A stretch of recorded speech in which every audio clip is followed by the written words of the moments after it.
The 20th President of the United States, James Garfield, died on September 19, 1881, from several infections caused by his own doctors who were treating a bullet wound he received from Charles Guiteau.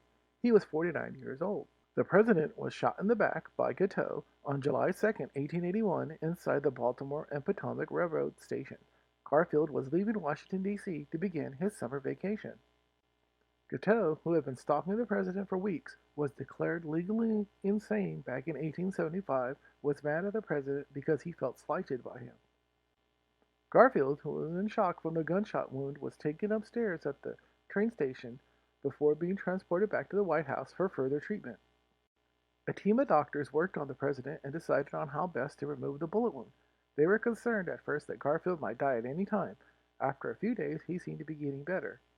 But his health began to fluctuate from bad to worse during this time. But he managed to meet with his cabinet, but was forbidden to discuss anything upsetting by his doctors.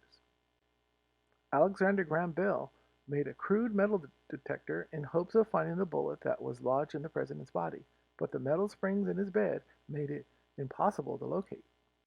Dr. Willard Bliss, a self-titled ballistic wounds expert who brought Bell in, denied his request to use the device on his left side. Bliss insisted that it was on his right side.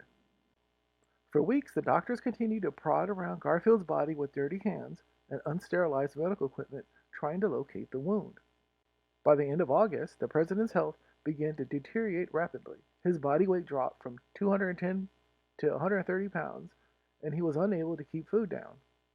Since he was unable to eat, he was given a series of nutrient enemas in order to keep him hydrated and to give his body some kind of nutrients.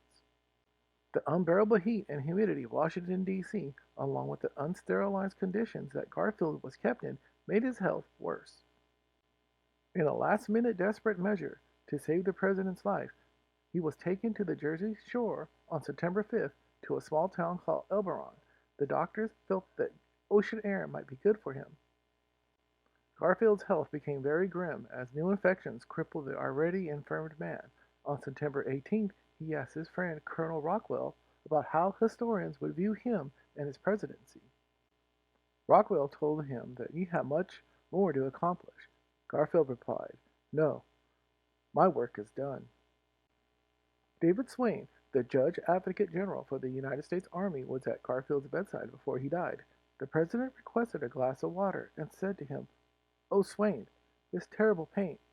Place your hand on it. Oh, Swain, can't you stop this? Oh, Swain." Garfield never regained consciousness and died around 10:30 p.m. on September 19th. Chester Alan Arthur was sworn in the very next day as the 21st President of the United States. The man who shot President Garfield, Charles Guiteau, was indicted on October 14th for his murder. During his trial, Guiteau said that he shot the president, but he did not kill him. The doctors are the ones who murdered him, and they should be the ones on trial.